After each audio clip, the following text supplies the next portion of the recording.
أعوذ بالله من الشيطان الرجيم. بسم الله الرحمن الرحيم. الحمد لله رب العالمين، والصلاة والسلام على سيد المرسلين وعلى آله وصحبه أجمعين. رب اشرح لي صدري ويسر لي أمري wahlul 'uqdatam min lisani yafqahu qawli. Subhanaka la ilma lana illa ma 'allamtana,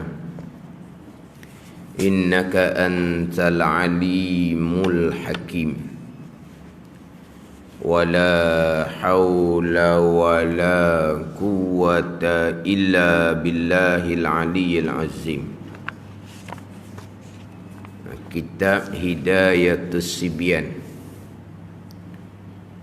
muka surat 2, baris yang kedua daripada atas. Muka surat 2, baris yang kedua daripada atas.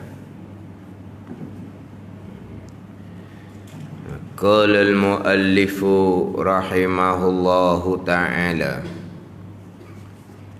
wa nafa'ana bi'ulumihi amin.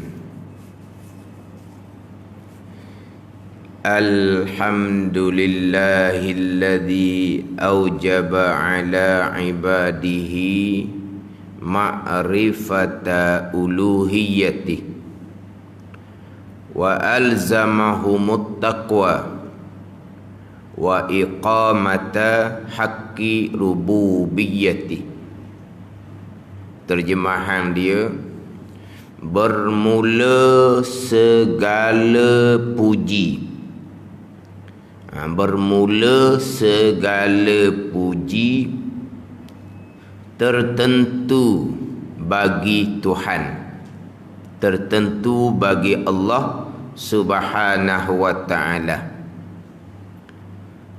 Tuhan yang mewajib, ia Tuhan atas segala hamba-Nya, hamba Tuhan, mewajib akan mengenal sifat ketuhanan-Nya, ketuhanan Tuhan, dan melazim ia Tuhan akan mereka itu, akan segala hamba-Nya, takut akan Dia, akan Tuhan, dan mendirikan, ini mengerjakan hak rububiyahnya, hak ketuhanannya, ketuhanan bagi Tuhan. Bermula segala puji tertentu bagi Allah. Itu terjemahan daripada kata Alhamdulillah. Alhamdulillah.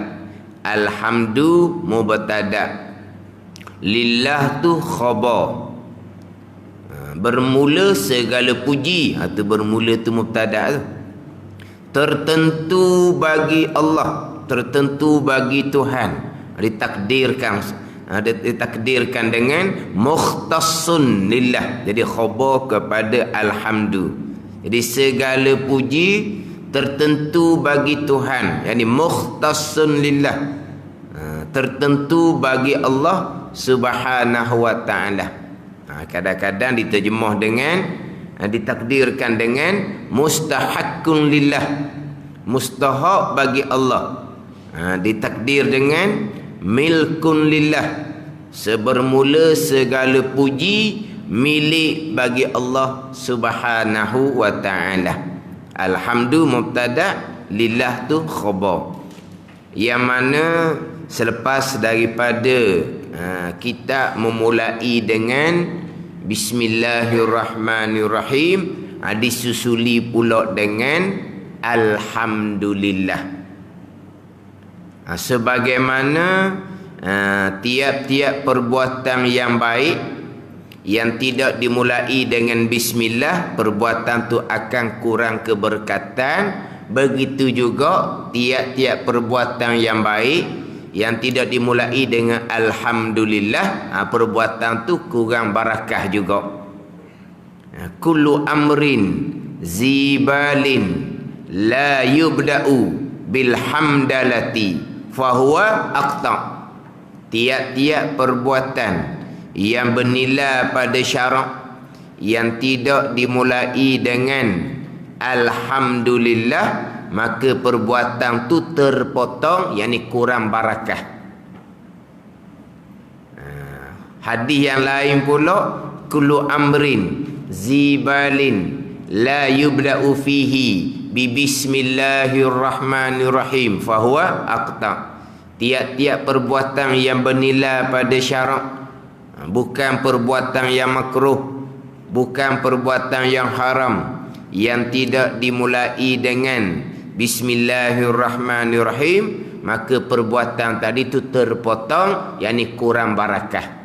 Jadi perbuatan yang bernilai pada syarak di sini mengarang kitab, maka dimulai dengan bismillahirrahmanirrahim. Perbuatan yang bernilai pada syarak mengarang kitab dimulai dengan alhamdulillah. Tetapi kalau kira permulaan di sini, permulaan sungguhnya adalah bismillahirrahmanirrahim, ada. Sebab alhamdulillah ni jadi bukan permulaan dah. Perbuatan yang bernilai pada syarak, mafhum hadisnya dituntut kita mulai dengan bismillah. Perbuatan yang bernilai pada syarak, mafhum hadisnya dituntut kita mulai dengan alhamdulillah. Jadi bismillah pun kena mulai, alhamdulillah pun dituntut mulai. Jadi antara dua ni nak mulai hak mana?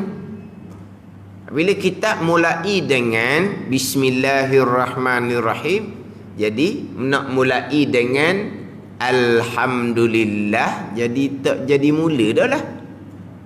Macam mana?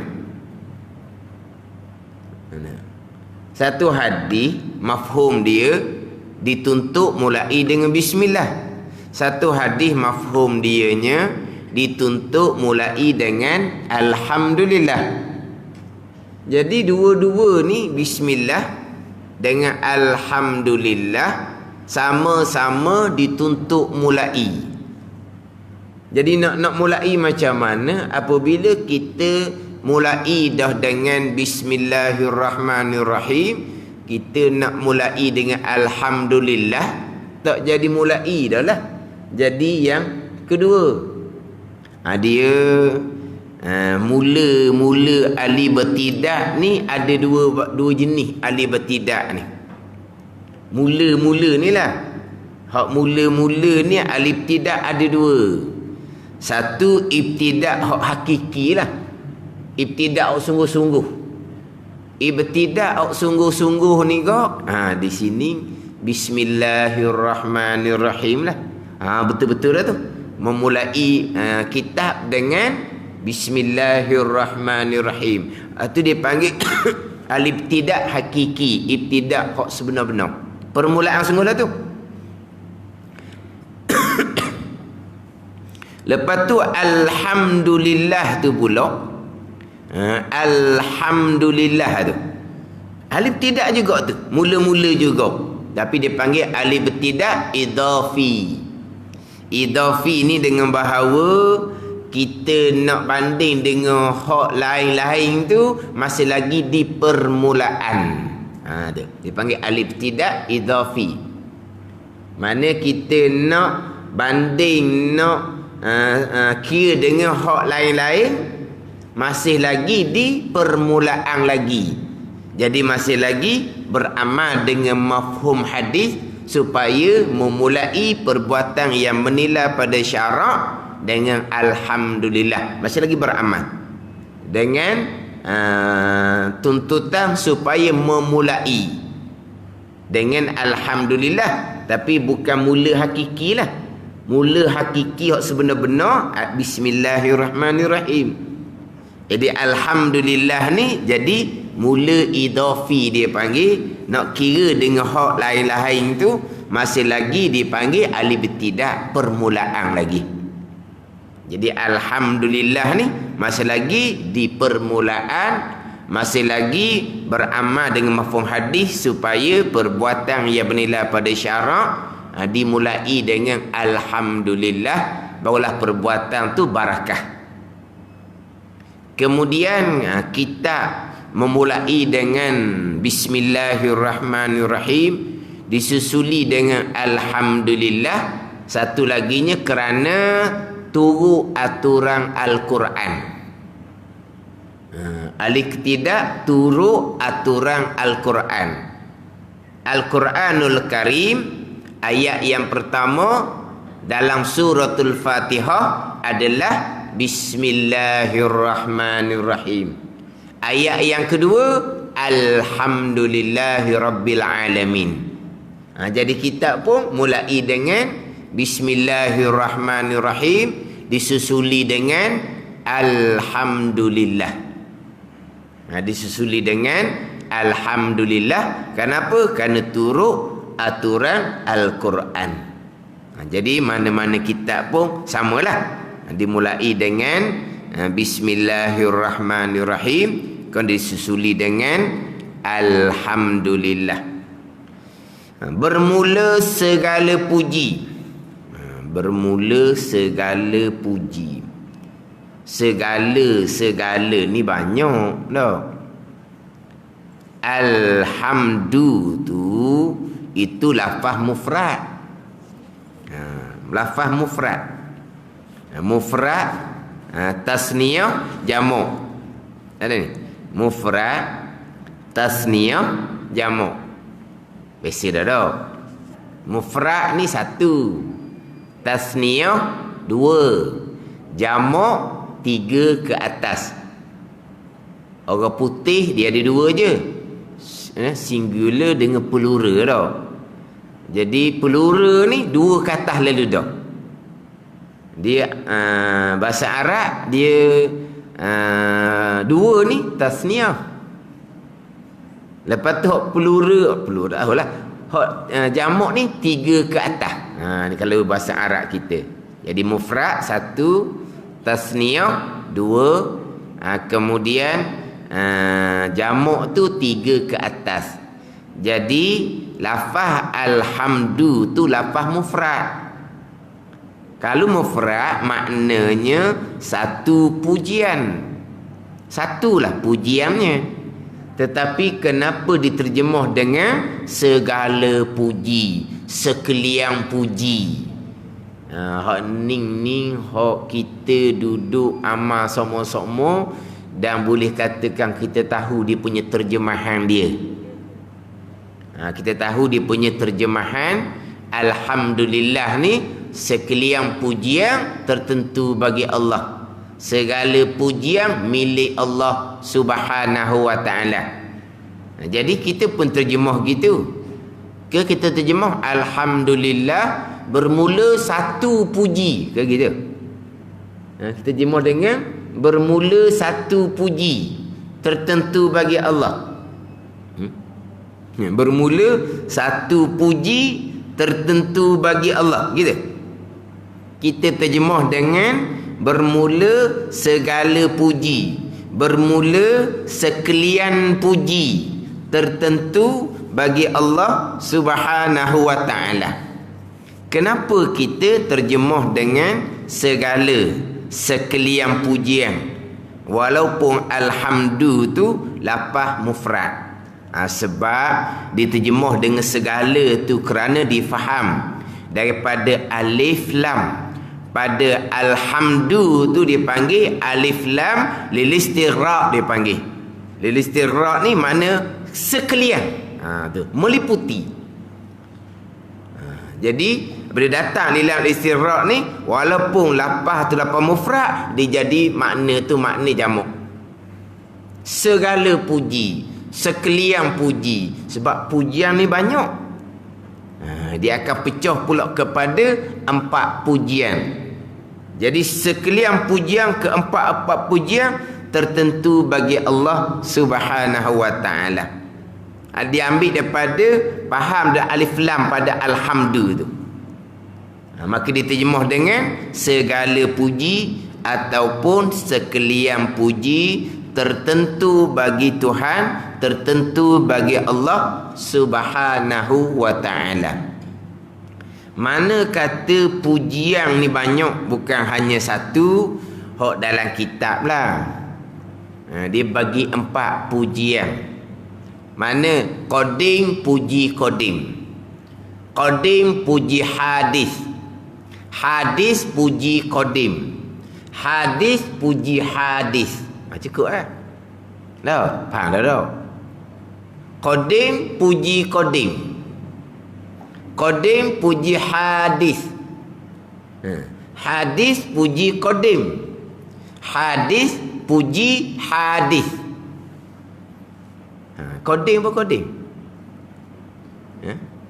Sedia kala, yang sedia kala.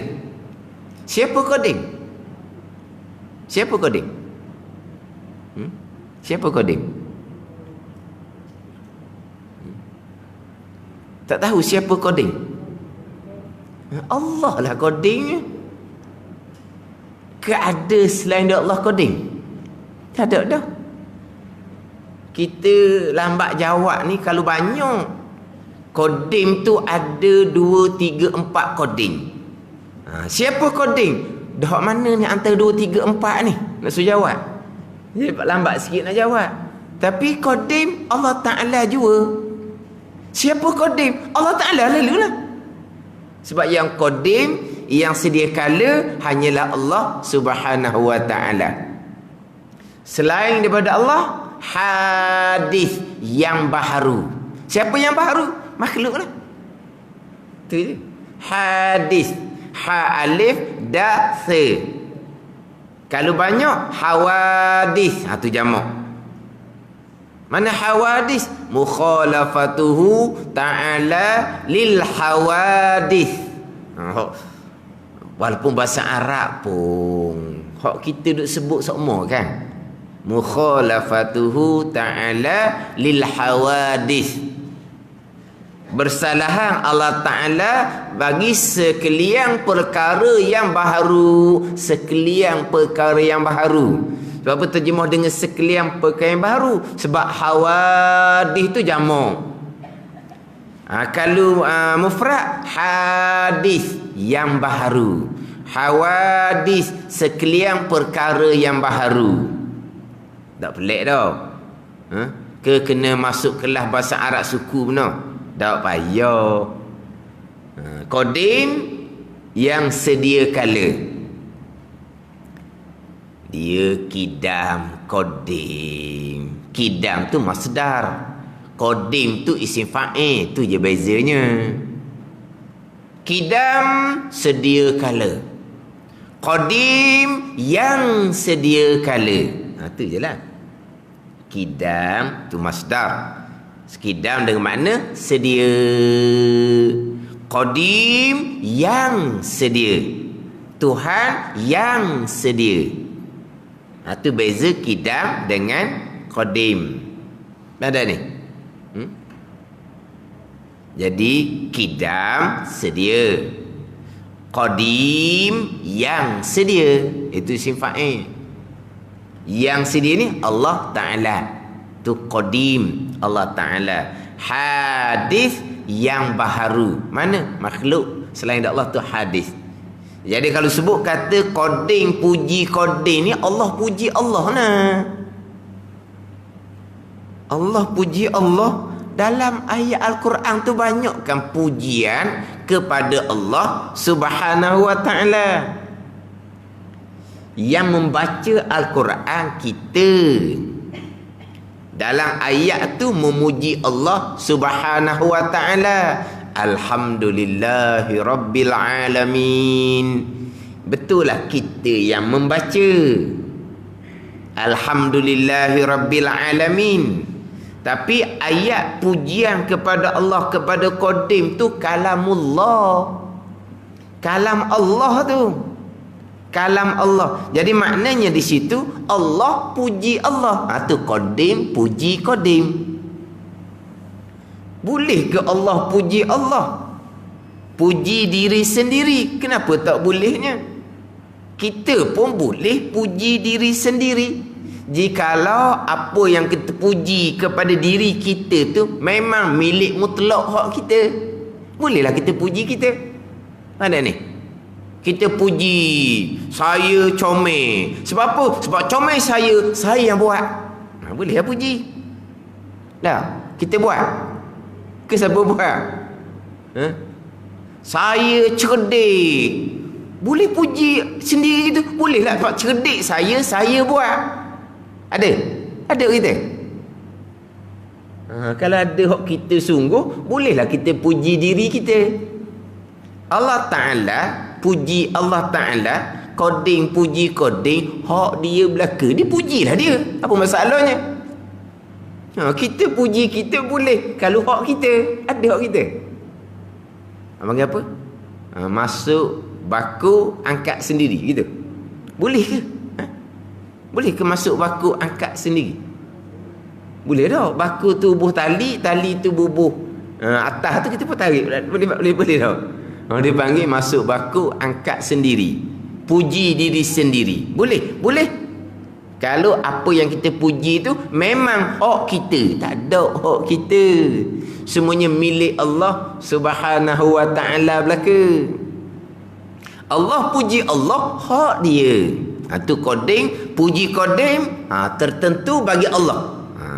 Allah puji Allah, memanglah kembali kepada Allah. Koding puji hadis. Mana pun koding puji hadis.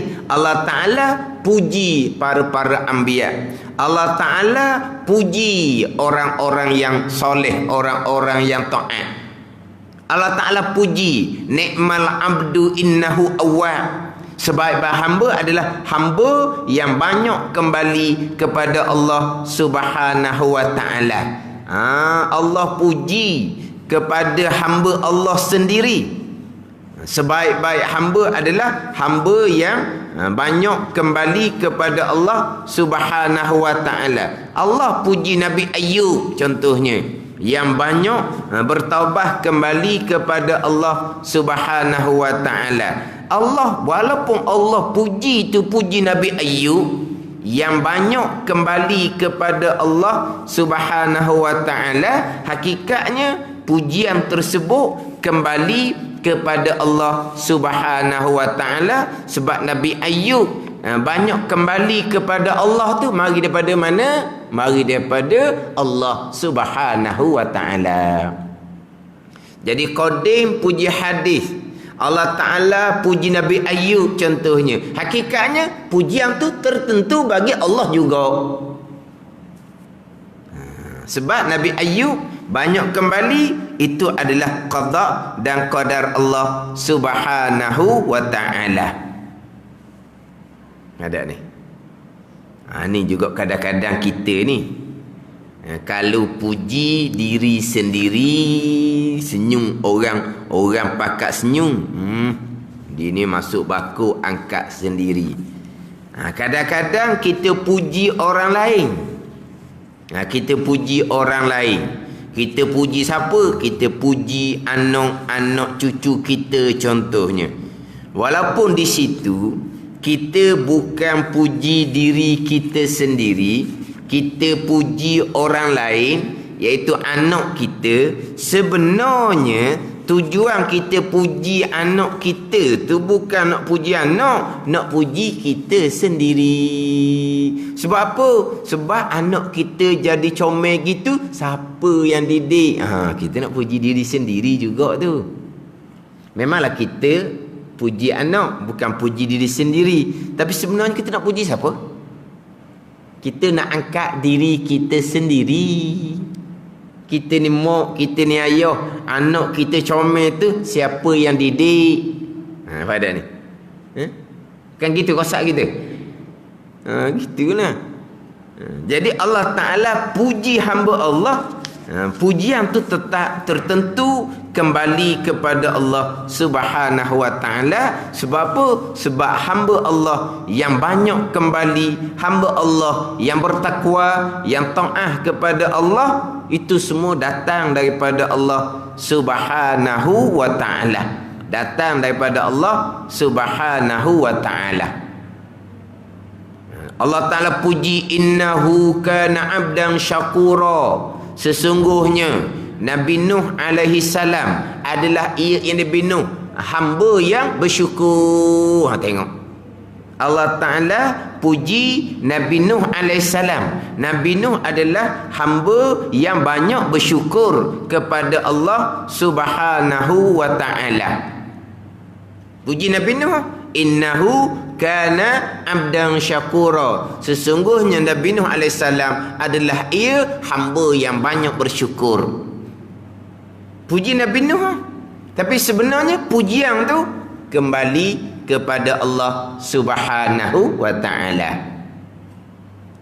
Kemudian hadis puji akan qadim. Kita puji Allah.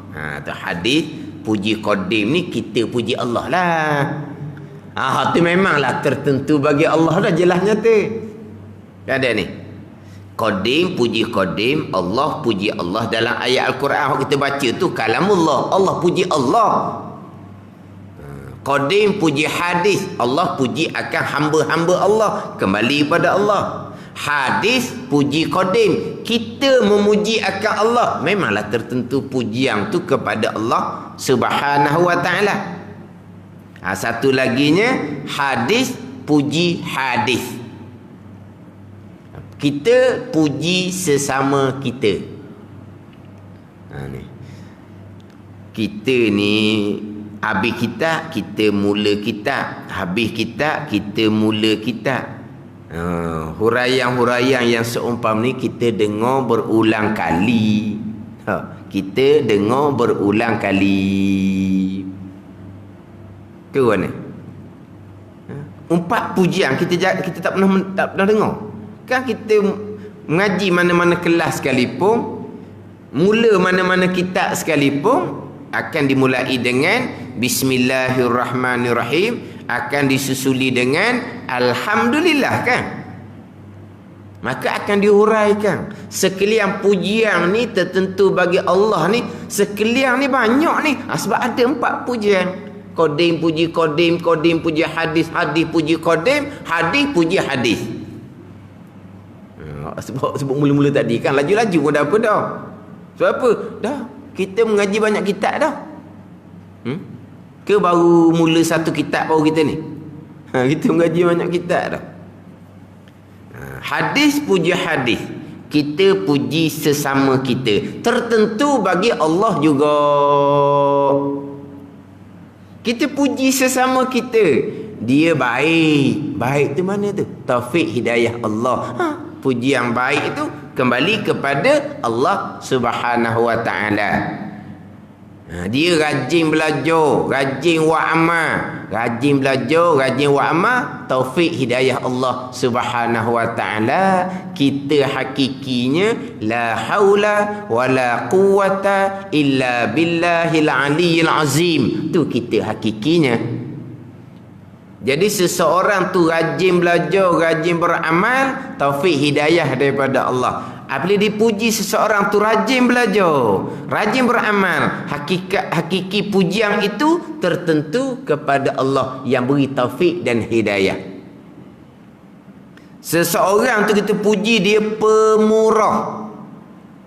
Dia pemurah. Harta yang dia ada tu dia pemurah. Harta tu milik siapa? Milik Allah. Hati dia jadi pemurah, taufik hidayah siapa? Taufik hidayah Allah. Jadi kita puji dia pemurah, pujian tu tertentu bagi Allah Subhanahu wa taala. Pandai ni.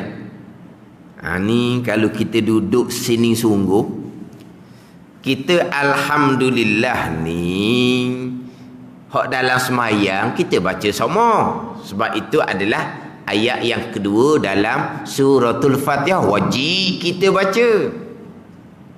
Dan kita pula alhamdulillah ni kita nak mula doa, kita mulai dengan bismillah dan alhamdulillah, dan kita akhiri doa dengan alhamdulillah pula kan. Kita mulai doa dengan bismillahirrahmanirrahim, kemudian alhamdulillah, kita mulai doa, di akhir doa dengan walhamdulillahi rabbil alamin, baru kita pun raut muka. Maknanya kita mulai doa, kita akhir doa dengan alhamdulillah. Duk mulut semua sunat tu. Kita sudah makan, alhamdulillah. Kita bangun tidur, alhamdulillah. Kita keluar daripada tandas, alhamdulillah. Tengok tu. Kita duk baca semua alhamdulillah. Dalam wirid sembahyang pula alhamdulillah 33 kali. Tengok. Mana duk mulut kita semua alhamdulillah. Kalaulah kita duduk mulut alhamdulillah, serta kita beramal dengan alhamdulillah, tak ada apalah. Puji sesama kita pun alhamdulillah. Kamu ni rajin sungguhlah belajar, rajin beramal, alhamdulillah. Kamu ni pemurah, alhamdulillah. Ada masalah. Sebab apa? Sebab kita baca semua alhamdulillah kan. Apa makna alhamdulillah? Sekalian pujian tertentu bagi Allah, bukan hak kita. Sekalian pujian milik Allah, bukan milik kita. Dipuji kita, puji hadis tertentu bagi Allah. Hadis puji hadis milik bagi Allah Subhanahu wa taala. Tak ada apa-apa. Ada. Kenapa kita apabila orang puji kita, apa? Luah lubang hidung. Luah lubang hidung. Orang puji ke jalan pun apa ni? Kita berjalan tu jadi apa? Jadi kekok dah tak? Jadi orang apa? Kita berjalan, pandai berjalan. Macam mana kalau kita berjalan di hadapan orang ramai? Jalan kita macam mana? Tak sama dah. Ada ni. Kita ada umur 2 tahun, setahun tu pandai berjalan. Ya, pandai berjalan. Tapi kalau berjalan depan orang ramai, jalan macam biasa dah. Melangkah tu lain dah. Samalah. Bila orang puji je, dia berjalan tu biasa lain dah. Walah duduk zikir semua. Alhamdulillah. Alhamdulillah. Makna semua orang tahu. Sekalian pujian tertentu bagi Allah. Sekalian pujian milik Allah Subhanahu wa ta'ala. Bukan bagi kita dan bukan milik kita. Jadi kenapa kalau orang puji ni, kita tak kembalikan kepada Allah Subhanahu wa ta'ala? Sebab itulah pujian sesama kita ni, hukum asalnya dibenarkan, bukan terkadang disunatkan. Tapi insyaAllah kita akan bicara di kitab yang ketiga tu, 20 sifat hati tu. Selain daripada mengumpat, mengkeji, memuji pun. Memuji pun ada 6 kebinasaan. Kena ngaji molek tu. Hukum asal memuji dibenarkan, bukan terkadang disunatkan. Nabi SAW sentiasa memuji para sahabat radhiyallahu anhum. Nabi puji sahabat. Tetapi pada satu ketika Nabi SAW terserempak dengan sahabat memuji akan sahabat yang lain. Tiba-tiba Nabi bersabda, qad qata'ta unuqa sahibi, sesungguhnya kamu telah memotong leher kawan kamu. Nabi kata. Nabi larang pujian tu. Sesungguhnya kamu telah memotong leher kawan kamu. Apa maksud di situ? Kerana kita, kawan kita jadi rosak. Kerana kita, kawan kita jadi punah. Sesungguhnya kamu telah memotong leher kawan kamu. Sebab apa? Ini pujian yang tidak dibenarkan pada syarak, yang mana orang yang dipuji itu jadi ujub, jadi riya. Itu dilarang puji. Jadi kita ni kalau sebut kata mengeji, tu kita maklum sangatlah. Tu dilarang pada syarak. Mengumpat kita maklum dilarang pada syarak. Memuji pun kena tengok molek. Ada memuji yang dibenarkan pada syarak, dan ada memuji yang memang dilarang pada syarak. InsyaAllah kita akan cerita dalam kitab kita yang ketiga. Siapa ditajuk memuji itu, dia ada 6 kebinasaan. 4 kebinasaan atas orang yang memuji, 2 kebinasaan atas orang yang dipuji. Contohnya orang yang dipuji itu jadi ujub, jadi riak. Maka jangan kita pujilah. Tapi kalau kita puji, ni kena berlalu molek lah. Orang-orang yang soleh, kita puji dia, alhamdulillah, tak ada nampak beza apa-apa pun. Maka ni kita bolehlah puji. Kita puji pun ikhlas. Dia yang menerima puji pun kembalikan pujian kepada Allah Subhanahu wa ta'ala. Kita puji sebab apa? Sebab kita kenang sangat. Kenang, suka tengok orang yang rajin belajar, rajin beramal ni, suka tengok. Lepas tu di mulut kita akan terkeluar pujian sebab kita suka. Kan bila kita suka kan akan terkeluarlah pujian. Kalau kita tak suka gak, ni kalau tak kawah gak, keluar macam-macam lah hak kejian ke apa semua. Tapi kalau kita suka, jadi mulut kita mudah keluar pujian. Sebab kita suka tengok orang rajin belajar, rajin beramal. Ada ni. Jadi kita puji ikhlas lillahi ta'ala. Bukan kita puji nak ambil hati dia. Sebab apa? Sebab kita banyak makan budi daripada dia. Kita nak angkat dia lah, biar dia jadi suka kita. Sebab dia banyak tolong kita. Bukan kita puji kenapa? Kerana nanti makan minum dia belanja kita. Masuk kedai, jumpa ayah haji. Oh, ayah haji seorang kok. Lepas ayah haji, dah duduk. Makan banyak mana pun. Jangan puji ayah haji gitu. Ayah haji tu panggil apa tu? Ayah haji orang panggil apa ni? Makan pong. Orang kita dah pernah reti makan pong, makan jet. Pong. Pong angin itulah. Kembung. Luah lebar hidung ayah haji tu. Makan jet, apa jet? Orang jet kereta tu kan? Jet akak. Terbalik kereta tu dia akak. Nak tukar tayar je.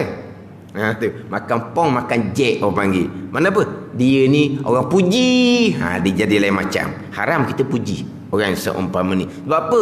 Punah dia, rosak dia kerana mari daripada kita memuji. Itu tak boleh. Kita puji lillahi ta'ala. Orang yang dipuji pula alhamdulillah. Tak apa tu, boleh puji. Ada ni. Sebab apa? Sebab apa yang dibaca dalam sembahyang, alhamdulillahi rabbil alamin, dia beramal dengan apa yang dibaca. Bukan baca saja. Alhamdulillah wajib tu dalam sembahyang. Ayat yang kedua suratul Fatihah tu. Baca bukan baca saja ni, baca serta dia beramal. Lepas tu alhamdulillah lain pun serta dia beramal. Maka boleh puji. Sebab apa? Sebab puji hadis kepada hadis tetap kembali kepada Allah Subhanahu wa ta'ala, tertentu bagi Allah, milik bagi Allah Subhanahu wa ta'ala. 4 pujian. Termasuk hadis, puji hadis. Mana?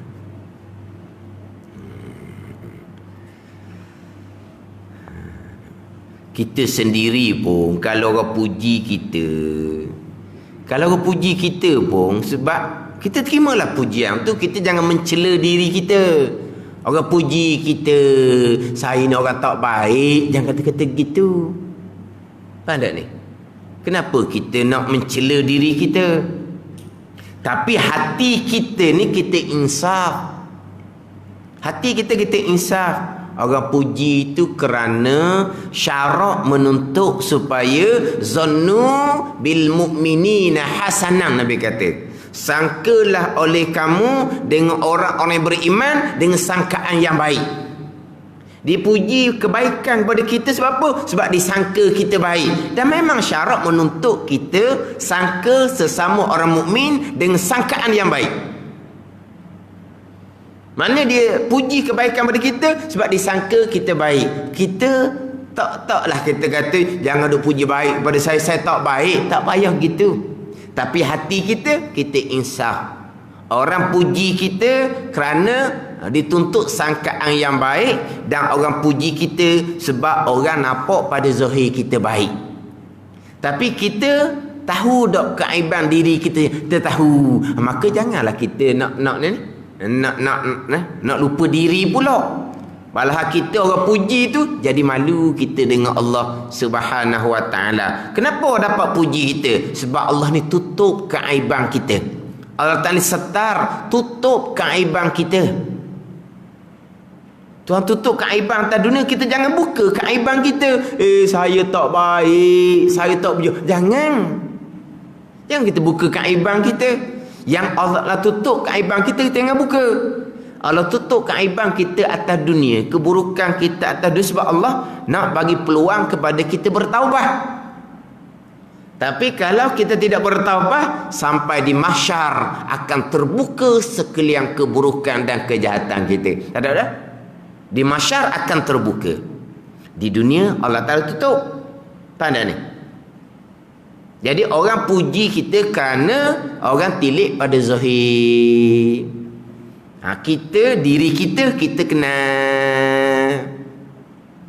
Kita yakin kekurangan, keburukan, keaiban yang ada pada diri kita. Kita takkan jadi makan pujian lah. Tapi orang puji, alhamdulillah. Mudah-mudahan di sisi Allah kita ni Tuhan terima kita sebagai orang yang baik.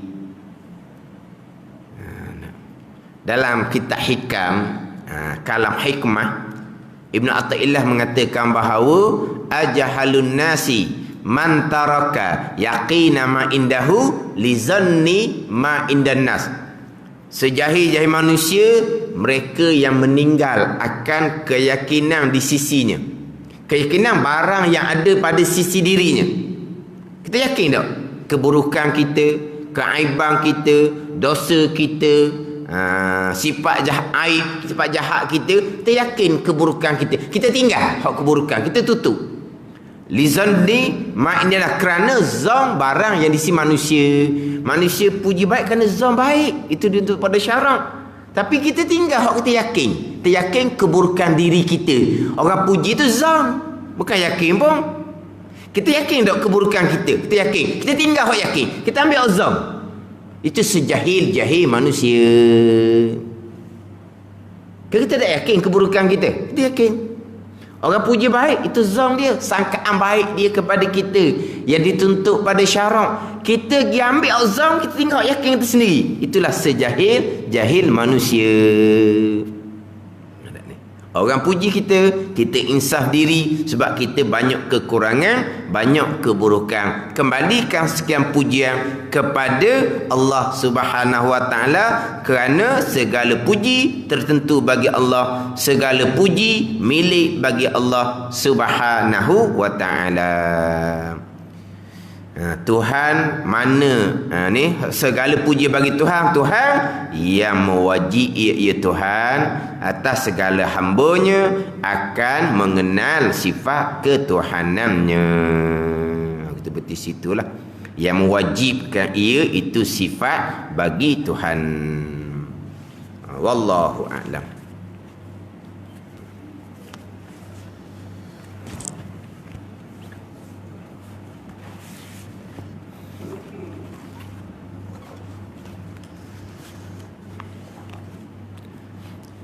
Ini kitab Hidayatus Sibyan, muka surat 16. Muka surat 16, baris yang ke-9 daripada bawah. Baris yang ke-9 daripada atas.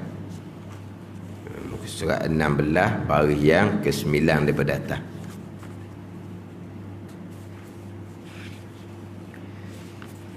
Qala al-muallifu rahimahullahu ta'ala wa nafa'ana bi'ulumihi amin. Dan martabat yang keempatnya, yang keempat bagi niat, sembahyang yang memada pada niatnya, pada niat sembahyang dengan qasad dan ta'arud dan ta'ayyun nafsah. Artinya, arti ta'ayyun nafsah menentukan dirinya imam atau makmum, iaitu sembahyang yang memada pada niat dengan qasad dan ta'arud dan ta'ayyun dan ta'ayyun nafsah, sembahyang Jumaat. Dan seumpama sembahyang Jumaat sembahyang qasar, kerana wajib pada niatnya, niat sembahyang qasar, niat qasar, kerana wajib padanya pada sembahyang qasar. Wajib apa tu? Niat qasar. Demikianlah niatnya, niat martabat yang keempat ni.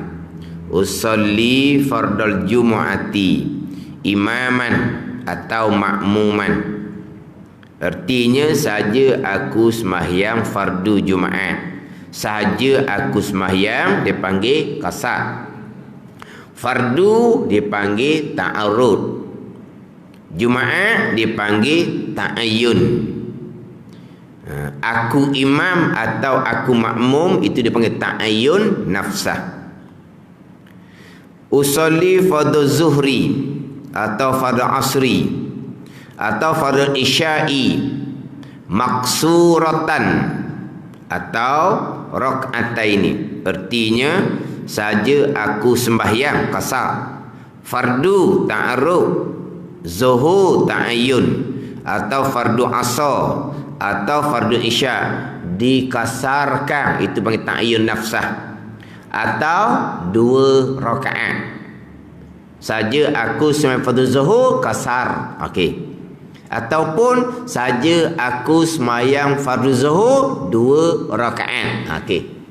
Itu martabah yang keempat yang memada pada niatnya qasad, ta'arud dan ta'ayyun nafsah. Ni tambah satu lagi lah, ta'ayyun nafsah. Qasad, ta'arud, ta'ayyun, kita bicara dah di martabat yang ketiga. Ingat dah. Kita ni selang berapa minggu? 3 minggu. 3 minggu. Kita ni mingguan pun kadang-kadang mari hok minggu lepas apa bicara pun tak ingat dah. Dah lah, kita berkitab ni, kita bersambung-sambung. Jadi kita kena ambil poin molek lah. Ni kita bukan berceramah. Kalau berceramah, tajuk minggu lepas, tajuk akan datang, tajuk asing-asing, tak ada kena-mengena. Hak minggu lepas baca satu ayat, baca satu hadis, beres dah hak tu. Mari minggu hadapan pula baca ayat tajuk lain pula, baca hadis tajuk lain pula. Maknanya tidak ada kaitan. Itu senang seumpama tu. Kalau kita ketinggalan beberapa kuliah sekalipun, kita datang tu kita tak akan tergantung. Sebab apa? Sebab tajuk lain-lain. Kita belajar berkitab ni, dia sambung-sambung-sambung. Kalaulah kita kuliah terdahulu ni kita lupa nak sambung macam mana, ataupun kita tak boleh nak mari tergendala. Tergendala ni macam-macam lah. Ujian daripada Allah Subhanahu wa ta'ala ni.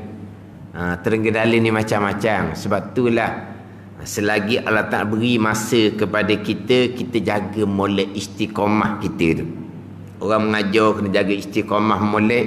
Orang belajar kena jaga istiqamah molek. Sebab apa? Sebab masa kita ni terhad. Bila masa, habis masa. Kan ada ni? Bila masa, habis masa tu.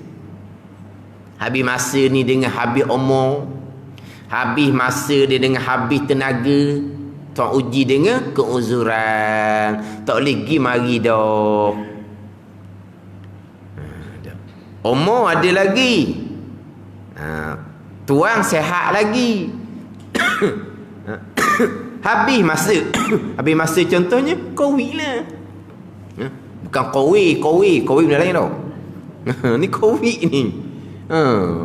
Kelas molek tertangguh sementara kerana Covid. Dan tertangguh Covid ni pula ni. Covid ni pakai bila pun tak tahu. Kan dulu kan Allah kita ni kosong. Malaysia bukan Terengganu kosong. Ingat tak dulu? Ada 2-3 hari juga dulu. Satu Malaysia kosong. Satu Malaysia kosong. Kalau buat Terengganu kosong tu biasa je tu. Ni satu Malaysia kosong. Kita pun ceritalah Indonesia banyak 4,000, 5,000 sehari Indonesia. Kita kosong. Tuan uji tiba-tiba je. Naik 2 angka, naik 3 angka, naik 4 angka. 1,000, 2,000. Tengok tu. Pada ni. Maknanya ujian tu tak habis lagi sampai ke bila tu. Jadi masa kita pun gitulah. Mana selagi Tuhan beri masa kita, kita guna molek masa kita tu. Guna molek. Tu hak saya ingat pesanan hak tu guru saya ni, dia pesan gitu. Orang mengajar, kita mengajar kata kena jaga istiqamah. Sebab orang mengajar ni masa dia terhad sahaja. Satu lagi tu guru pesannya, jangan kerana kita orang mengajar menyebabkan orang tidak minat belajar. Itu saya ingat pesanan tu. Jangan kerana kita orang mengajar yang menyebabkan orang jadi tak minat nak belajar. Mana contohnya kita orang mengajar buat perangai, kadang-kadang mari mengajar, kadang-kadang tak mari mengajar. Suka-suka je. Penat sikit tak mari dah. Sibuk sikit tak mari dah. Hak berat laginya tak marilah. Tak maklum langsung kepada masjid. Masjid telefon pun tak akad. Ada hak jenis perangai seumpama ni. Ni tunggu pesan jangan buat seumpama tu, kerana perangai kita seumpama tu terkadang menyebabkan orang jadi tak minat nak belajar. Kenapa tak minat nak belajar? Sekali ada, sekali tak ada. Kita mari bukannya mudah. Mari tunggu. Tak ada. Tengok. Malah nak belajar. Tengok. Kenapa dia jadi malas belajar? Kerana kita orang mengajar. Tu pesan tu. Jangan kerana kita orang mengajar menyebabkan orang belajar jadi tak minat nak belajar. Kalau ada keuzuran, tak ada masalah. Ada ni, pihak masjid boleh cari pengganti. Kalau tak ada pengganti pun, orang boleh pergi cari tempat lain pada masa yang sama. Ni kalau orang mari masjid, tak ada. Nak pergi cari tempat lain, lewat dah. Pada ni. Kalau tahu awal-awal tak ada, kita tak mari dah, kita pergi tempat lain. Tempat lain ada lagi kuliah. Ada ni. Kena jaga istiqamah. Sebab dia masa kita terhad. Kita mengaji ni pula, kita sambung. Dalam kitab Edatus Sibiang ni, bicara hak wajib-wajib fardu ain belaka dalam ni. Hak kewajipan fardu ain. Kita bicara bab sembahyang, dalam kitab Edatus Sibiang ni, dia sangat sedikit bicara hak sunat di dalam sembahyang. Dia sangat sedikit bicara hak berkaitan dengan perkara yang sunat di dalam sembahyang. Sembahyang sunat ada tajuk dia. Sembahyang sunat ada tajuk. Dalam kitab kita ni, sembahyang sunat ada tajuk. Ada pun hak tajuk perkara yang disunatkan dalam sembahyang tu. Dia tidak ada tajuk khusus. Kita biasa dia ada tajuk khusus perkara sunat dalam sembahyang. Sama ada sunat ab'ad ataupun sunat hai'ah. Dia ada tajuk khusus. Dan kita ada tersebiang ni didatangkan juga perkara sunat tu, tetapi secara ringkas saja. Didatangkan juga. Contohnya hak sunat ketika niat, dia akan cerita di bawah tu. Niat kerana Allah sunat, niat bilangan rakaat sunat, dia akan ada cerita di bawah tu. Tapi agak ringkas cerita perkara sunat dalam kitab Hidayatus Sibyan. Sebab apa? Pak nak fokus kepada hak wajib-wajib. Hak wajib-wajib itulah wajib fardu ain atas kita kena belajar. Wajib fardu ain atas kita kena belajar. Dan ilmu yang wajib fardu ain kita belajar ni, ilmu ni lah yang wajib atas ibu bapa kita ajar kita sebelum balik. Ingat gitu. Hak kita duk belajar bab qasa, ta'arud, ta'ayyum ni, ini ilmu yang wajib ibu bapa ajar kita sebelum kita balik. Bila kita balik tidak diajar, kita wajib belajar, kewajipan tu naik atas, batang tekak kita sini sebab kita sudah balik. Bila kita tak belajar, kemudian baru kita belajar, makna lama mana kita meninggalkan kewajipan belajar ilmu fardhu ain yang wajib ijma' ulama' berdosa besar kita tu. Dan kenapa pula kita jahil fardhu ain hak dosa besar? Kerana mak ayah kita dah ajar kita sebelum kita balik. Jadi di situ ada cuai ibu bapa kita sendiri. Jadi bila kita nak belajar ilmu fardhu ain ni, kita kena sungguh benar-benar kena mujahadah betul-betul, bukan setakat isi masa kosong. Kerana kita nak menunaikan kewajipan atas kita orang mukallaf, orang yang berakal serta balik. Ni kewajipan atas kita bermula daripada umur balik ni. Kita tinggal lama mana ni, berdosa besar kita ni, kita wajib belajar. Dan kita nak melepaskan cuai ibu bapa kita yang tak ajar ilmu ni sebelum kita balik. Pada ni hak nak lepas kewajipan kita, nak lepaskan cuai ibu bapa kita. Kalau kita orang perempuan pula, nak lepas daripada cuai suami kita yang dah ajar kita. Mana orang perempuan yang datang belajar ni boleh minta upah lah daripada suami. Balik minta upah. Upah apa pula? Upah kerana saya belajar, nak lepas kewajipan awak tak ajar saya. Menikah 30-40 tahun dah, ajarnya tidak. Makan pakai mewah sangat, baik sangat suami tu. Makan pakai cukup, mewah bukan cukup. Tapi ilmu agama tak ajar. Kita pergi belajar untuk lepas kewajipan kita dan untuk lepas cuai suami kita. Tapi jangan hak suami lah, ingat ibu bapa kita dahulu. Mereka yang sepatut ajar kita. Suami ambil kita selepas kita balik. Suami tak payah ajar dah kita. Kan ada? Suami ambil kita sebelum kita balik lagi. Ada? Suami ambil kita selepas kita balik. Bila selepas kita balik, berarti mak ayah kita sudah ajar cukup. Suami tak perlu ajar dah pada isteri. Suami sebagai ayah nanti pastikan ajar pada anak-anak kemudian. Dia gitu. Pada ni. Jangan dinampak suami saja. Ibu bapa kita hak mula-mula sekali. Kata hak fardhu ain dia tak boleh kata nak belajar sekadar tak boleh. Ni kena mujahadah sungguh-sungguh. Sebab apa? Kewajipan. Fardhu ain ni kewajipan yang ijma' ulama. Apa yang kita buat ni biar berpandu pada ilmu. Ni sembahyang, tiang agama. Ni tiang agama. Tak ada tiang agama ni, pahala puasa, pahala zakat, pahala haji, pahala ketaatan yang lain nak letak di mana kalau tiang agama tidak ada. Tidak ada tiang agama ni bukan hanya semata-mata tok semayang, itu jelas sangat. Termasuk sembahyang tetapi tidak melengkapkan syarat dan rukun, dan syarat bagi tiap-tiap rukun hukumnya tok semayang juga, hukumnya tak ada tiang agama juga. Tiang ni tiang. Ada ni. Waktu saya sebut tiang ni tak boleh reting-reting, dia kata. Kena timbang air. Ini ayat tu guru. Dia kata tiang boleh tak geting-geting? Pada geting. Kita duduk jauh sikit. Okey, betul. Kanan. Kiri. Boleh tak tiang buat gitu? Tak boleh. Kita nak pasang tiang, kena timbang air. Faham tak timbang air? Kena timbang air molek. Tak boleh nak geting-geting dia panggil.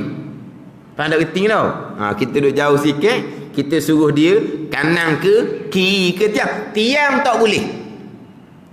Tiang ni kena timbang air, kena buat molek tiang agama. Ni kita duk bicara hak fardu ain. Kita bicara bab rukun niat. Apakah bahagian niat yang wajib kita niat? Hidayatus Sibyah ni comel sangat-sangat dah. Dibahagi kepada 4 martabat. Berdasarkan kepada berapakah bahagian niat yang nak kena niat. Martabat yang pertama, niatnya memada kosok saja aku nak semayang sunat mutlak. Martabat yang kedua, bahagian niatnya ada 2, kosok dan ta'ayyun. Saja aku semayang duha, saja aku semayang tarawih, saja aku semayang witir. Tu kosok dan ta'ayyun. Hak martabat yang ketiga, ada 3 juzuk niat.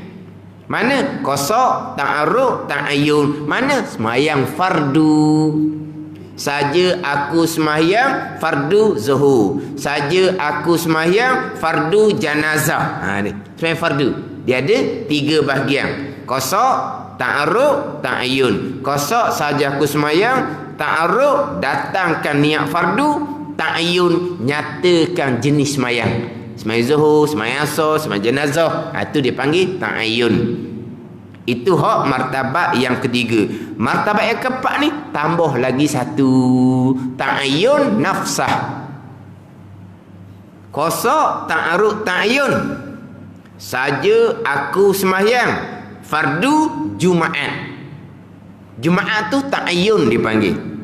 Saja aku semayang kosok fardu ta'aruk Jumaat ta'ayyun. Jumaat ni tak sama dengan semayang zuhur. Jumaat ni sembahyang yang mana syarat sahnya berjamaah. Zuhur berjemaah tu fadilah 27. Ke kita ingat ke orang pergi sembahyang Jumaat di masjid itu fadilah 27? Dah. Bukan sama dengan pergi sembahyang zuhur di masjid. Pergi sembahyang zuhur di masjid berjemaah, kenapa? Fadilah. Pahala gandaan 27. Tu fadilah. Adapun orang lelaki pergi sembahyang Jumaat di masjid, kenapa? Kerana syarat sahnya adalah berjamaah. Itu satu daripada 6 syarat untuk sah sembahyang Jumaat. Dia ada 6 lah. Di antaranya didahulukan dengan 2 khutbah. Di antaranya bilangan 40 ahli Jumaat. Dia ada panjang bicara tu. Tapi di antara 6 syarat untuk sah Jumaat adalah berjamaah. Itu syarat untuk sah Jumaat. Berjemaah zuhur untuk fadilah. Berjemaah Jumaat syarat untuk sah sembahyang Jumaat. Apabila berjemaah Jumaat ni syarat sah, maka dalam niat sembahyang Jumaat ni wajib kena niat berjamaah. Wajib kena niat berjamaah. Sini didatangkan niat asing-asing. Imam niat imam, makmum niat menjadi makmum. Saja aku sembahyang fardu Jumaat, imam. Saja aku sembahyang Jumaat, makmum. Boleh juga. Saja aku sembahyang fardu Jumaat berjamaah. Cukup dah. Niat berjamaah cukup. Imam niat berjamaah, okey, boleh. Makmum niat berjamaah, okey, boleh. Kita jadi imam. Saja aku sembahyang fardu Jumaat berjamaah 2 rakaat kerana Allah. 2 rakaat kerana Allah tu sunat dah tu. Kita makmum ni, kita niat saja aku sembahyang fardu Jumaat berjamaah 2 rakaat kerana Allah. Kita niat. Tu imam boleh niat berjamaah, makmum boleh niat berjamaah. Ataupun tu imam niat imam suku-suku, boleh. Makmum, niat makmum pun boleh. Ada ni. Jadi untuk sah Jumaat berjemaah, maka dalam niat sembahyang Jumaat wajib kena ta'ayyun nafsah, kena menyatakan, menentukan dirinya berjemaah. Ada ni. Kena menentukan dirinya berjemaah. Imam niat imam, makmum niat makmum ataupun niat berjemaah. Itu wajib tu. Syarat untuk sah. Ini rukun niat ketika sembahyang Jumaat. Adapun kita niat berjamaah, kita niat berjamaah ketika sembahyang zuhur. Imam niat imam ke, makmum niat makmum ke ketika sembahyang fardu zuhur. Buat contoh sembahyang fardu zuhur, sembahyang lain samalah pada ni. Apa hukum kita imam niat sebagai imam dalam takbiratul ihram? Apa hukum kita sebagai makmum niat makmum dalam takbiratul ihram? Dia tak sama. Dia tak sama dengan hukum niat berjemaah imam ataupun makmum ketika sembahyang fardu Jumaat. Sebab apa? Hak ni memang juzuk niat yang wajib diniatkan dalam takbiratul ihram. Wajib diniatkan dalam takbiratul ihram. Sembahyang Jumaat niat imam ataupun niat makmum ataupun niat berjamaah. Adapun mai zuhur, imam niat imam sunat jua. Dia tak niat pun sebagai imam. Makmum belakang tetap dapat fadilah berjamaah. Dia duduk depan tu tak niat sebagai imam, dapat fadilah berjamaah khilaf ulama. Tapi semayangnya sebab tak wajib niat sebagai imam. Tak wajib tapi niat lah. Jangan salah faham ni. Tapi kalau Jumaat memang wajib niat imam, makmum wajib niat makmum, tak niat tidak sah Jumaat. Sama hukum dengan niat qasa, ta'arud, ta'ayyun. Niat imam, niat makmum sembahyang Jumaat ni sama hukum dengan niat qasa, ta'arud, ta'ayyun. Sama-sama wajib. 4 juzuk niat, 4 bahagian niat. Hak martabat yang keempat, qasa, ta'arud, ta'ayyun nafsah. Menentukan diri itu berjemaah. Sama ada imam ataupun makmum. Kita niat makmum ketika sembahyang fardu zuhur contohnya. Niat makmum di situ bukan wajib sebagai syarat untuk sah rukun niat, bukan. Kita niat makmum ketika sembahyang fardu Jumaat, itu syarat untuk sah rukun niat. Kena niat makmum. Tak kenanglah ketua imam tu, kita pun saja aku sembahyang fardu Jumaat 2 rakaat kerana Allah, tak sah awal-awal. Bukan batal ni. Pada ni bukan batal, tak sah. Dah apa bezanya tak sah dengan batal? Tak sah dengan batal ni tak ada beza ke? Tak sah kemudian batal, sama. Dia tak sah ni tak sah daripada awal. Batal ni sah, batalnya di tengah. Pada ni contoh ni, ia lupa ambil wuduk. Dia sembahyang dalam keadaan berhadas kecil. Kita panggil batal ke panggil tidak sah? Panggil tidak sah. Kita dah kata, awak sembahyang lupa ambil wuduk, batal. Kita dah kata batal. Kita kata tidak sah. Hak batal ni macam mana? Sembahyang serta dengan wuduk. Tengah-tengah sembahyang kentut, berhadas kecil, batal sembahyang. Panggil batal. Yang ni. Pada ini tak sama tu. Hak tak sah ni tak jadi daripada awal. Jadi kalau di sembahyang Jumaat tak niat makmum, tak sah daripada awal. Dah tahulah ni maksudnya apa percakapan tu. Allah tadi pergi sembahyang Jumaat kena tu imam hak dia tak kenang. Lepas tu saya sembahyang Jumaat seorang, dia kata. Sembahyang Jumaat seorang? Kata macam mana pula sembahyang Jumaat seorang? Dia kata dia sembahyang Jumaat seorang. Semahyang Jumaat ni selain daripada syarat sahnya berjamaah, syarat sahnya lagi kena cukup 40. Nak seorang kau mana?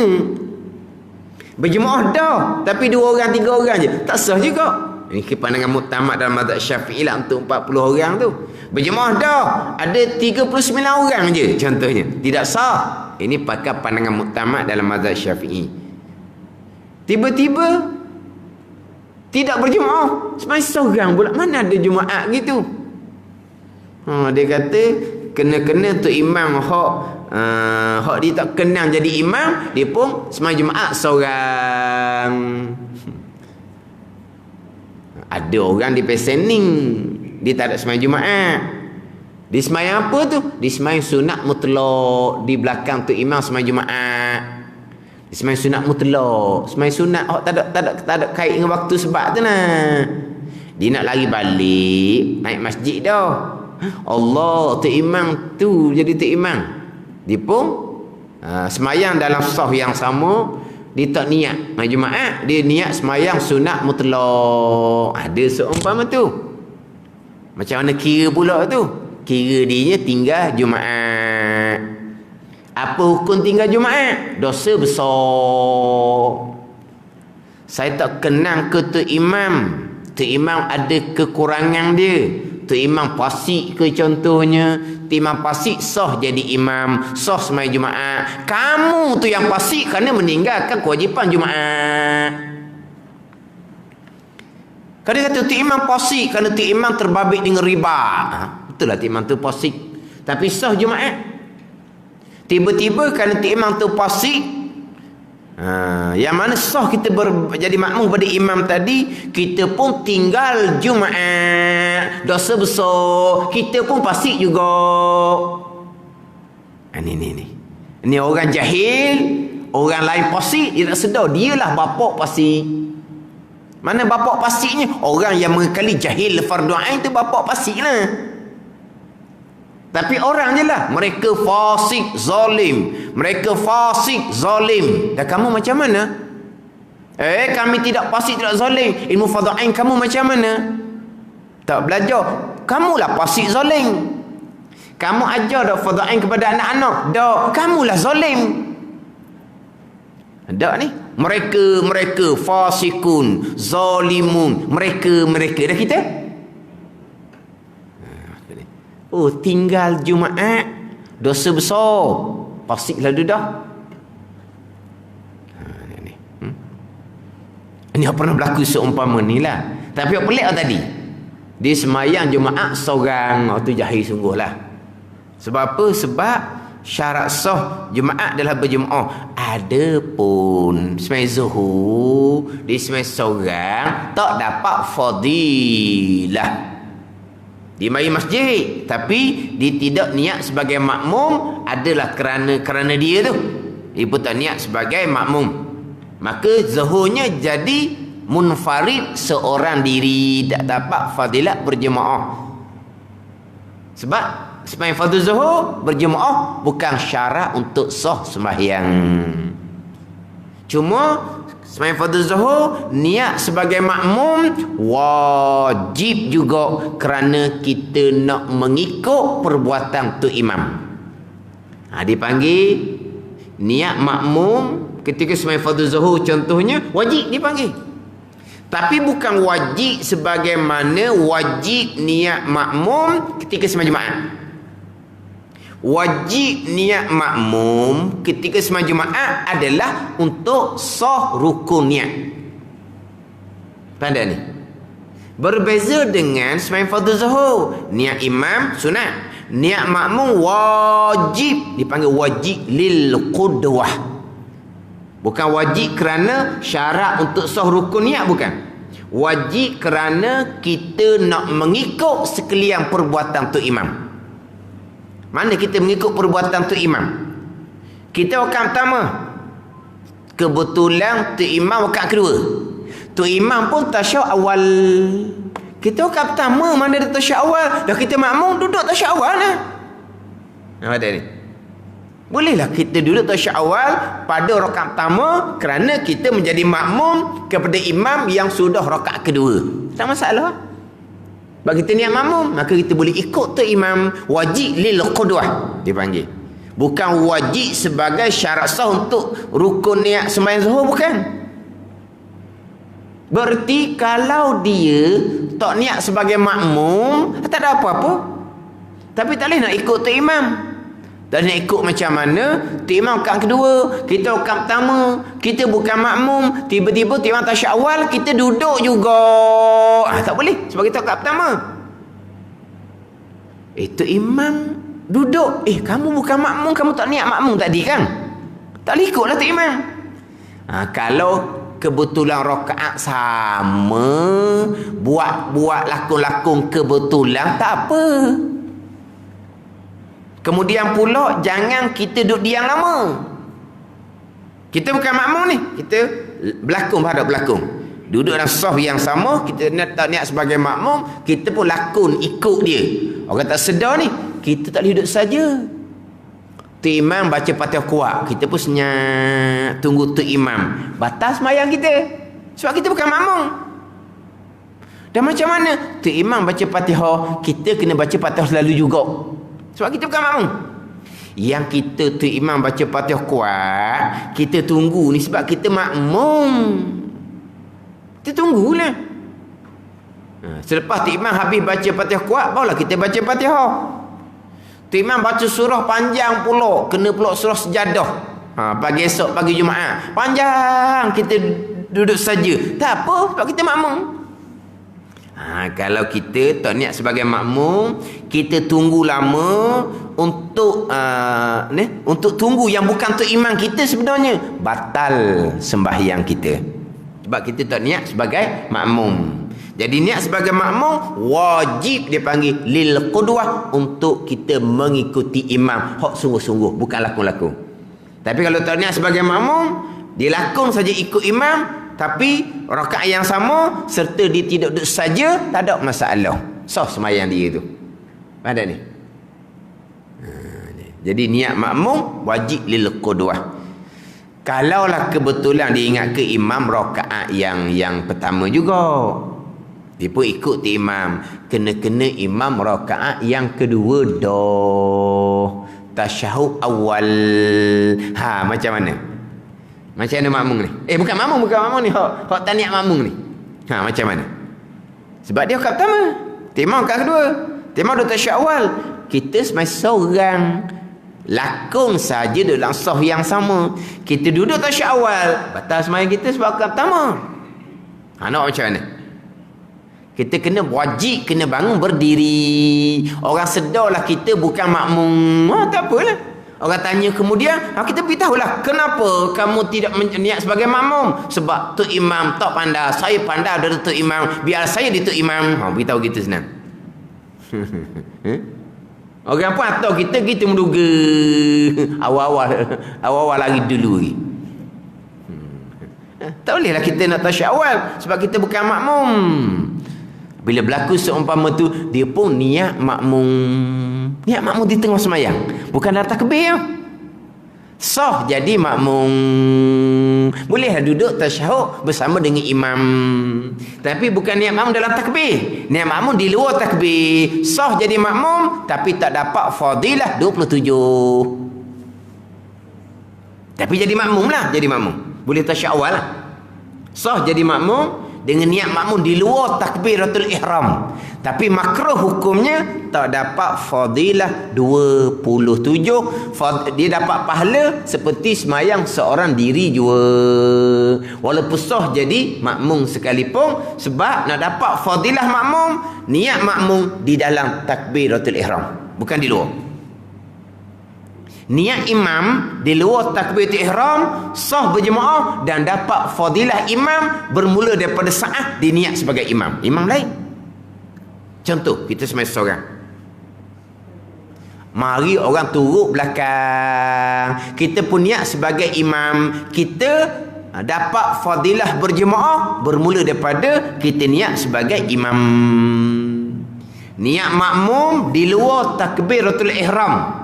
Pan di luar takbiratul ihram ni, dalam berdiri ke, dalam rokok ke, dalam iktidal, dalam sudut di luar takbiratul ihram, makruh hukumnya, sah jadi makmum tetapi tidak dapat fadilah 27. Niat imam di luar takbiratul ihram tidak makruh, sah menjadi imam dan dapat fadilah berjemaah bermula daripada saat dia niat sebagai imam. Dia berbeza dengan niat makmum, niat imam di luar takbiratul ihram. Ini sembahyang zuhur ni. Sembahyang Jumaat syarat sahnya berjemaah, wajib niat imam, wajib niat makmum ataupun niat berjemaah di dalam takbiratul ihram. Jadi kalau sembahyang Jumaat juzuk niatnya 4, qasa, ta'aruf, ta'ayyun, ta'ayyun nafsah, saja aku sembahyang fardu Jumaat, imam saja aku sembahyang fardu Jumaat, makmum hak ni hak wajib niat di martabat yang keempat. Dan seumpamanya sembahyang kasar, kita akan sambung hak berkaitan dengan sembahyang kasar, yang mana juzuk niat pun 4 juga, qasa, ta'aruf, ta'ayyun, dan yang keempatnya niat kasar ataupun yang keempatnya niat 2 rakaat. Saja aku sembahyang fardu zuhur 2 rakaat, tak sebut kasar, sah dah. Saja aku sembahyang fardu asar 2 rakaat, saja aku sembahyang fardu isyak 2 rakaat. Faham tak ni? Zuhur, asar, isyak, bukan maghrib. Ada dia pergi ke KL, pok masjid ni, pok masjid, rombongan pok masjid, dia kosong, maghrib kosong, isyak kosong, maghrib pun kosong, kosong. Berapa rakaat? 2. Tak betul kalau maghrib kosong 2 rakaat. Dah mana? Serakaat setengah ayat ke dia. Adalah maghrib pun kosong juga. Kita maklumlah kasar ni zuhur, asar, isyak. Kita niat 2 rakaat tu jadi dah. Saja aku sembahyang fardu isyak 2 rakaat kerana Allah. Tak niat kasar, okey dah tu, 2 rakaat tu kasar tu. Pada ni hak comelnya, saja aku sembahyang fardu isyak kasar 2 rakaat kerana Allah. Niat kasar sama, niat 2 rakaat sama, tu lagi comel. Niat kasar saja pun okey dah, niat 2 rakaat saja pun okey dah bagi sembahyang kasar. Wallahu a'lam.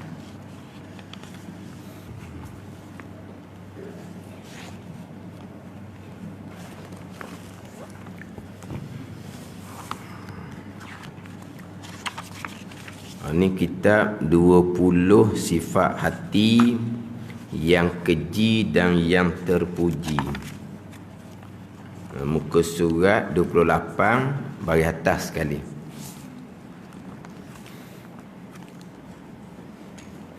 Qala al-muallifu rahimahullahu ta'ala wa nafa'ana bi'ulumihi amin.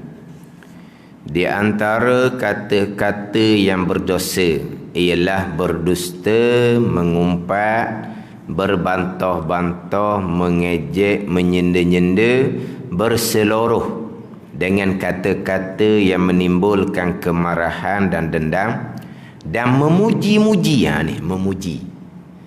Hadis puji hadis ni. Hadis puji hadis. Memuji-muji yang menjadi punca kebinasaan kepada yang dipuji.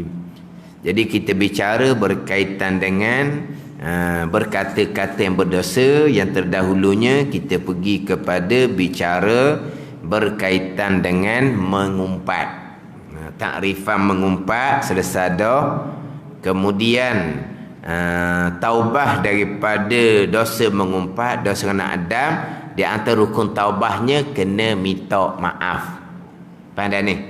Rukun taubah dosa dengan Adam kita maklumlah ada 4 rukun.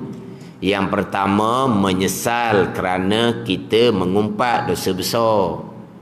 Rukun taubah yang kedua, sekarang kita sudah tinggal perangai dosa besar mengumpat. Yang ketiga, kita azam bulat di hati tidak akan mengulangi mengumpat dosa besar tu. Yang keempat, kita kena minta maaf. Minta maaf ni kalau mazhab Syafi'i wajib minta maaf secara tafsil, secara terperinci, kena beritahu satu-satu apa perkataan yang kita umpat kepada dia, kena catat molek lah. Mana kira tu. Itu pandangan mazhab Syafi'i tu. Yang mana kita minta maaf ni pun jikalau dimaafkan. Kalau tidak dimaafkan, kita minta maaf dah sekalipun, tuannya tak maafkan, kita tidak akan diampuni oleh Allah Subhanahu wa taala. Yang mana mengumpat ni sampailah kepada dimaafkan. Kerana barulah kita minta ampun dengan Allah, barulah Allah Taala memaafkan kita, Allah Taala mengampuni dosa kita. Kita nak minta ampun dengan Allah bukan sehingga kita minta maaf, sehingga kita dimaafkan oleh orang yang kita umpat, barulah kita minta maaf, minta ampun dengan Allah Subhanahu wa taala. Ni payah ni. Berarti kalau kita pergi minta maaf, dia tak maafkan kita, Tuhan tidak akan ampun dosa kita. Bukan kata saya minta maaf dah, dia tak mau maafkan saya, dia dah salah. Dah. Kita wajib minta maaf, dia sunat juga maafkan kita, bukan wajib. Tetapi kalau kita mudah memaafkan seseorang, Allah Ta'ala akan mudah-mudah memaafkan dosa kita yang lagi banyak dengan Allah Subhanahu wa Ta'ala. Tu kelebihan yang besar tu. Kelebihan yang besar. Ada ni. Kita maafkan. Ni ada pula orang ajar, jangan maafkan. Dia ajar gitu. Sebab apa? Sebab kita nak ambil pahala daripada masyarakat. Jangan maafkan. Jangan ajar gitu. Dia kata jangan maafkan, jangan halalkan. Sebab apa? Sebab nanti di hari akhirah kita akan ambil pahala dia. Kalau kita maafkan sekarang, kita dapat pahala dah sekarang. Kita nak pahala. Allah beri pahala dah kita. Kenapa lagi kita nak ambil pahala orang? Ni. Kita maafkan, kita dapat pahala dah sekarang. Dapat pahala dah. Maafkan. Satu lagi kelebihan besarnya, kita akan dimaafkan, diampuni oleh Allah Subhanahu wa taala. Jangan ingat orang yang salah kita saja. Kita banyak salah dengan Allah Subhanahu wa taala. Dia ajar jangan maafkan. Sebab apa? Nanti di hari akhirah kita akan ambil pahala dia. Kita maafkan segera, kita dapat pahala segera, dan Allah Ta'ala mudah-mudah memaafkan dosa kita, dan kita tak ada sangkutan dengan orang. Cepat kita boleh masuk kepada syurga Allah Subhanahu wa Ta'ala. Tapi orang memaafkan tu wajib ke? Sunat. Ada ni, tak wajib, sunat memaafkan. Pandai ni. Jadi kalau kita minta maaf, orang tu tak maafkan kita, tidak akan diampuni oleh Allah Subhanahu wa taala walaupun kita sudah minta maaf. Kemudian mazhab Malikinya memada kita minta maaf secara ijmal, secara ringkas, secara kasar, secara borong dia panggil. Tafsil lam minta maaf secara terperinci. Ijmal alif jim mim alif lam minta maaf secara kasar dia panggil. Kita ingat tu, tafsil satu, ijmal satu. Kita mengaji tauhid pun ada dua bicara, tafsir ijmal, tafsir ijmal. Ni kena ingat dua kalimah ni. Tafsil secara terperinci, ijmal secara kasar. Saya ngaji dulu tunggu sebut ijmal secara borong. Kalau ijmal secara borong, tafsir secara runcit. Iyalah, kita beli borong kan? Kita beli borong. Lepas tu kita letak kedai kita runcitkan. Gitu ada. Ijmal ni secara ringkas, saya kasar. Tafsir secara terperinci. Mazhab Maliki tak payah perincikanlah, cari ijmal saja. Minta maaf lah hak salah-salah kata. Ni apa perkataan yang kita salah kata tu, kita tidak perincikan, cukup dalam mazhab Maliki. Lepas tu kelas terdahulu saya ada sebut berkaitan dengan ada pandangan mazhab menyatakan bahawa tak wajib kita minta maaf, cukup dengan kita minta ampun dengan Allah supaya Allah telah ampuni dosa orang yang kita umpat akan dia. Situ.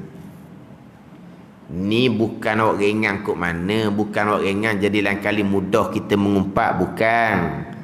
Hak dosa lampau kita banyak sangat dengan orang ni. Kalau bakir mengumpat agak muflih lah kita di pada masyarakat. Kalau bak dosa mengumpat ni. Faham tak ni? Jadi untuk lepas-lepas dah ada pandangan cukup kita minta keampunan kepada orang yang kita umpat. Kafaratu man irtabatahu antastaghfiralah. Kafarah mengumpat akan seseorang dengan bahawa engkau minta ampun akan seseorang tu. Itu istighfar kepada orang yang kita umpat kepada dia. Badak ni. Kita perbanyakkan istighfar untuk diri kita dan juga untuk orang yang kita ada salah dengan dia. Kemudian saya disebut hak istighfar yang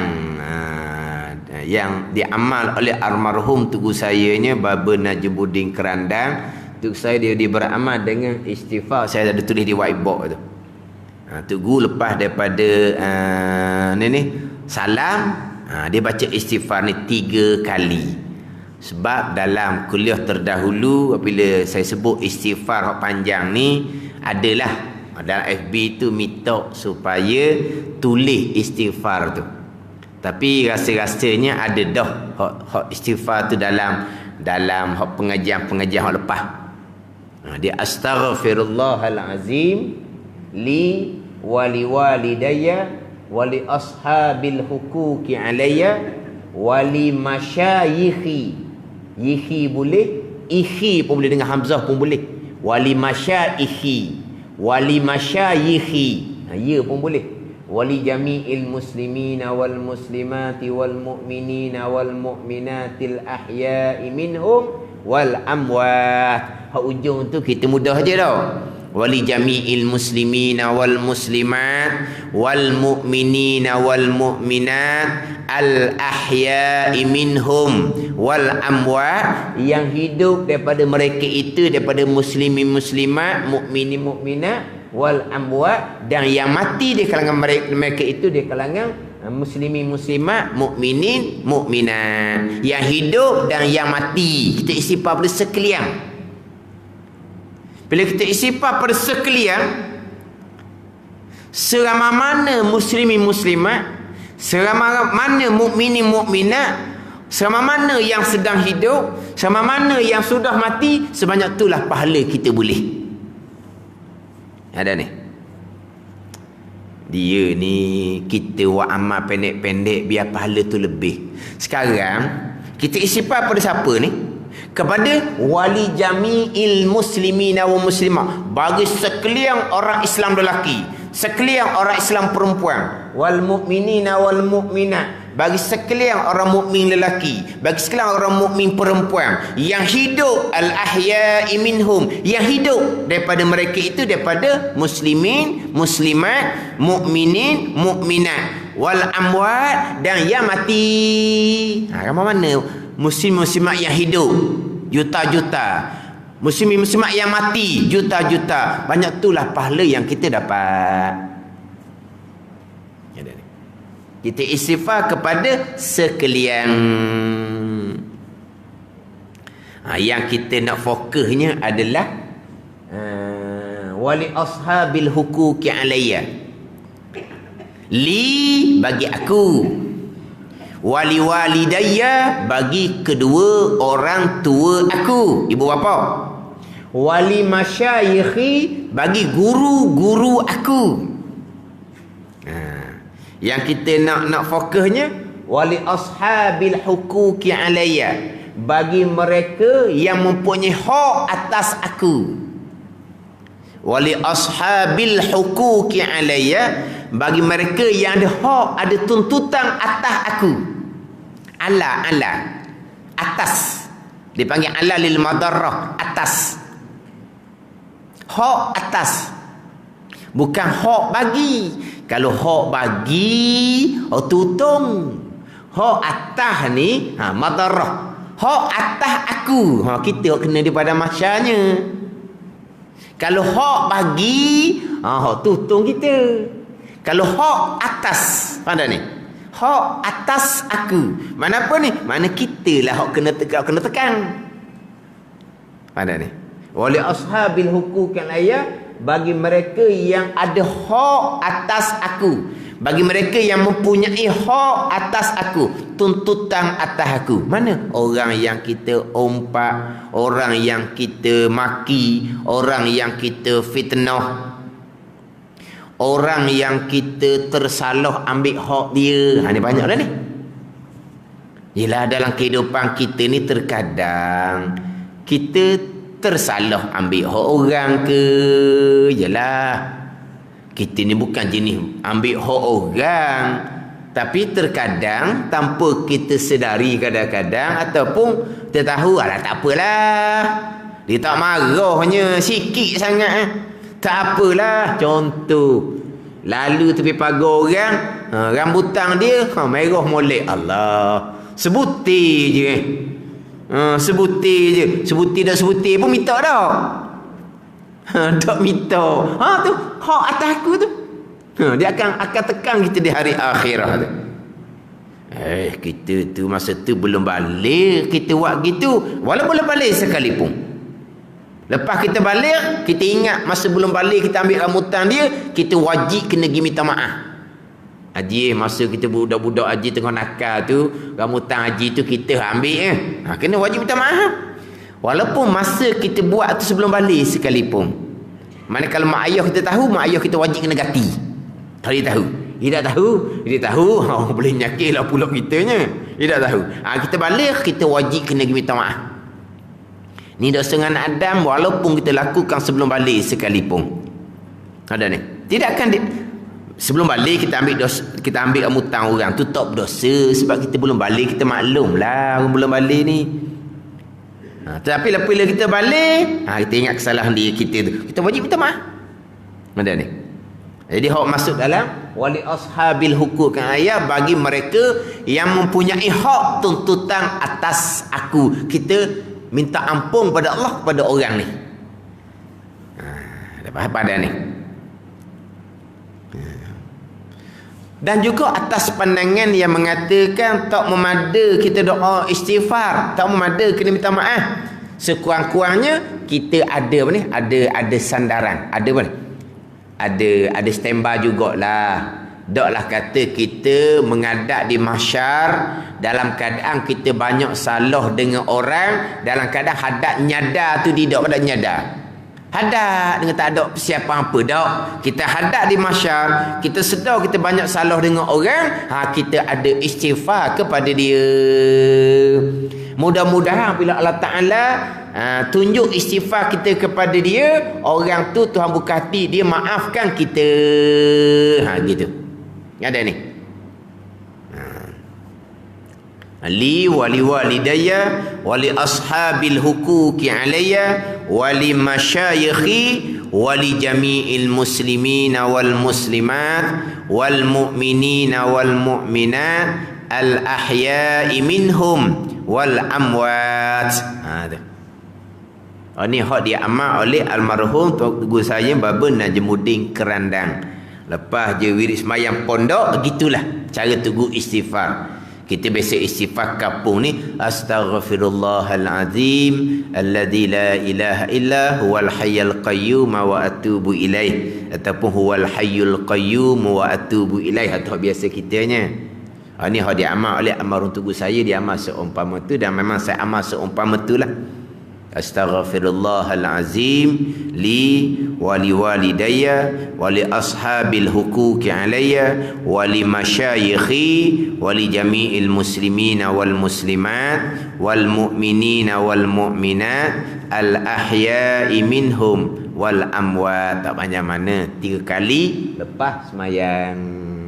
Jadi kita nak fokusnya adalah wali ashabil huquqi alayya, bagi mereka yang mempunyai hak tuntutan atas aku di hari akhirat. Sebab kita ada kesalahan dengan anak Adam.